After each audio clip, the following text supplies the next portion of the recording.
I'm Lenrod Nzulu Baraka, founder of the Afro-Caribbean Spiritual Teaching Center and Children of Kush Publications. These two organizations are dedicated to challenging people of African ancestry to think outside the box of Eurocentric thought.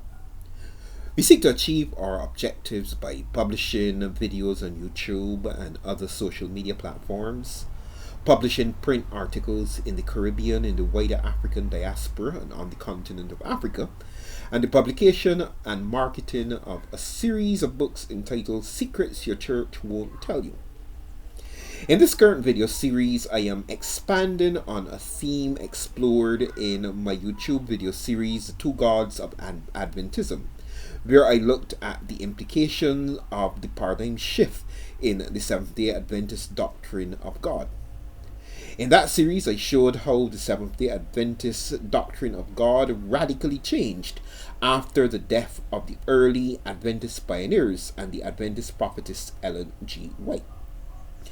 Notwithstanding the clear and unequivocal statements from Ellen White that she did not change her position on Christ, the personality of God, and the other fundamentals that make it what she called the platform of truth upon which Seventh-day Adventism is built, the leaders of the contemporary Seventh-day Adventist Church continue to push the pious fiction that Ellen White broke rank with the pioneers of the Seventh-day Adventist Church and did a 180-degree shift on the doctrine of God by embracing the Trinity doctrine. In this series, my primary objective is to show that the Seventh-day Adventist Church, and indeed the majority of Christians past and present, embraced the worship of Lucifer when they accepted a God unknown to Jesus and the faithful Jews of the Old Testament. In this presentation, Synagogue of Satan, I will show how the Jews of the 1st century CE lost sight of the true God to such an extent that Jesus himself said of the Jews of his day that Lucifer was their father. I'm going to take a break at this point. When I come back, we will dive right into this fascinating topic. So don't go away, I'll be right back.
In the first presentation of this series, which I rename The God of Jesus, I made mention of the fact that the Jews in the Old Testament, notwithstanding their claims of being strict monotheists, dabble from time to time with some of the principalities and powers worshipped by the Canaanites and the other nations surrounding the nation of Israel.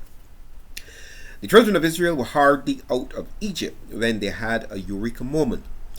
The 40-day absence of Moses resulted in a great back to Egypt movement under the auspices of a golden calf. Moses was able to nip this fledgling back to Egypt movement by some off-the-chart violence that no doubt provides motivation for President Netanyahu and the Israeli Defense Force as they go after Hamas in Gaza. Netanyahu is going seriously Old Testament on the people of Gaza. It seems as though Netanyahu and his backers will not be satisfied until Amalek, I mean the Palestinians, are totally extirpated. Now, who were some of the principalities and powers the Israelites of old dabbled with? Let's go to the Old Testament and see if we can find some information on some of these deities that were worshipped by the Israelites in addition to worshipping Yahweh. In Jeremiah chapter 7 and verse 18, we read about the Israelites worshipping someone called the Queen of Heaven. In Babylon, she came, her name was Semiramis. In Canaan, she was Asherah. In Egypt, she was Isis. In Greece and Rome, she was Diana.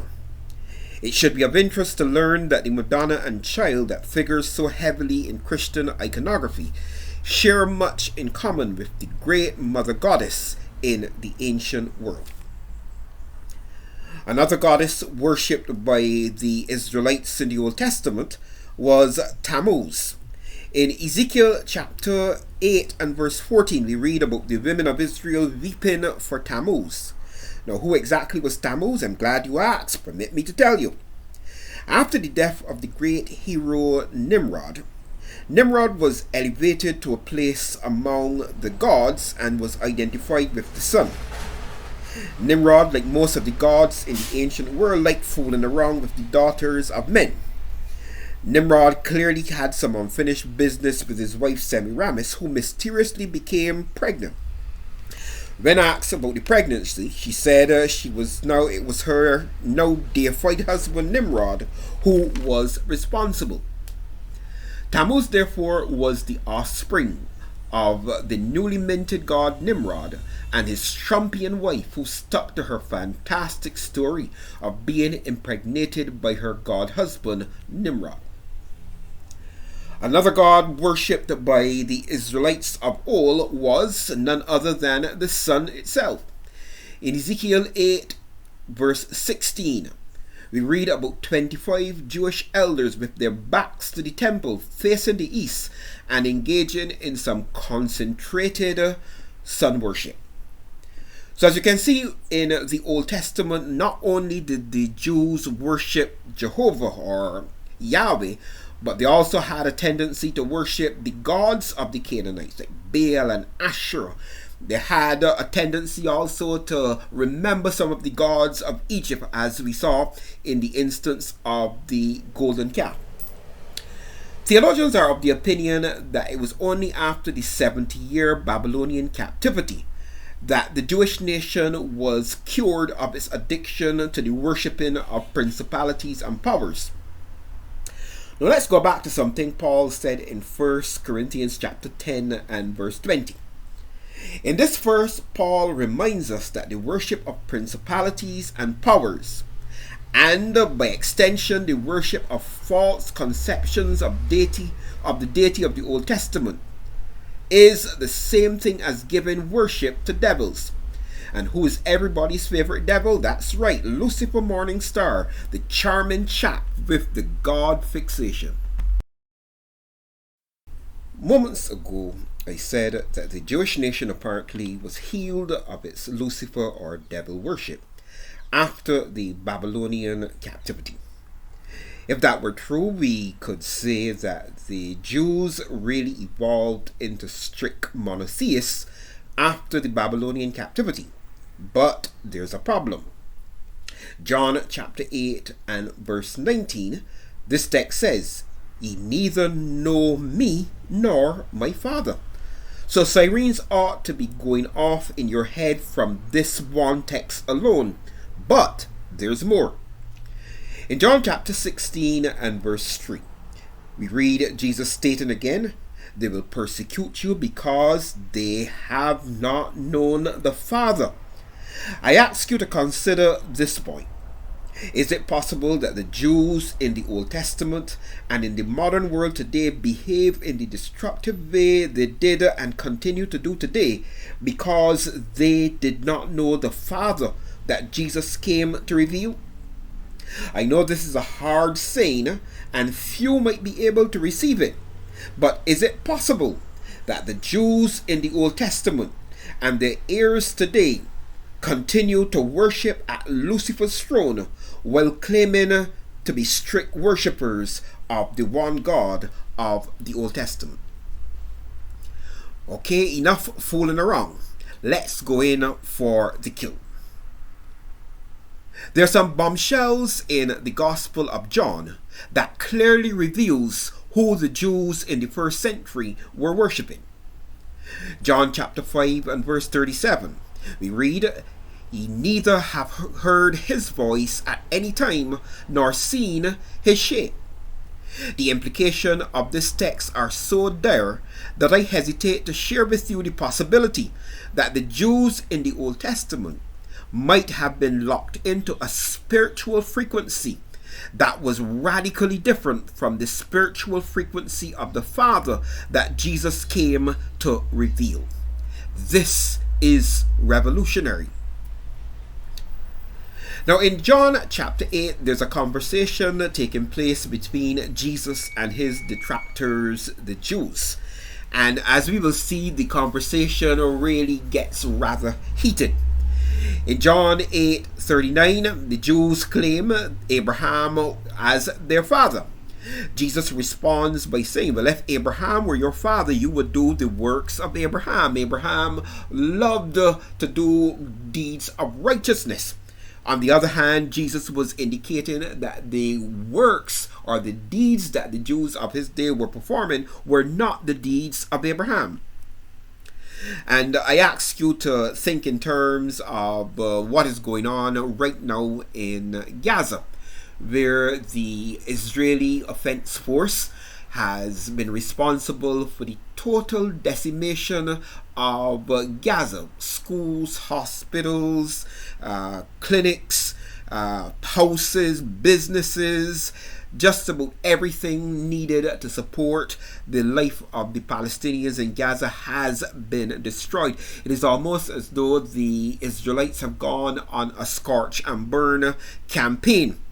The Palestinians were forced to go on their own trail of tears as the Israelites forced many Palestinians to move from one part of Gaza to another, only for the Palestinians to find that when they got to the second part that they were being bombed as well. Now, if what Israel is currently doing in Palestine is not the work of a deranged devil, it is hard to imagine what would qualify as such. But let's get back to our conversation between Jesus and his detractors in his day. In John chapter 8 and verse 41, the Jews get very nasty and they hit below the belt by calling Jesus a bastard. In other words, they took Jesus back to his childhood when there were rumors circulating about the mother of Jesus and how she got pregnant. They said, "We be not children of fornication," implying that Jesus was a child of fornication. Jesus responds by affirming his connection to his Father. He said that he proceeded forth and came out from his Father. In other words, Jesus was saying, I am the literal son of the Father. Then in John 8:44, this is where everything reaches a head. This is where we get the clearest statement as to who the Jews in the first century were actually worshipping. Jesus goes ninja mode and delivers a combination of every finishing move seen on wrestling. There was no coming back for the Jews after Jesus delivered his deadly finishing move. John chapter 8 and verse 44. You are of your father, the devil. In case you are slow, let me break that down for you. The Jews in the first century, notwithstanding their great profession of classical monotheism, were unfortunately, just like Trinitarian Christians, past and present, worshipping at Lucifer's throne. I know that I've troubled your mind, so let me stop at this point, so you can digest or vomit back up what I have said. I am Lenrod Nzulu Baraka, founder of Afro-Caribbean Spiritual Teaching Center and Children of Kush publication, reminding you that if Christians are the light of the world, it sure would help if every now and then they would push the damn on switch. Asante sana na kwaheri, which is Kish Swahili for thank you very much and goodbye.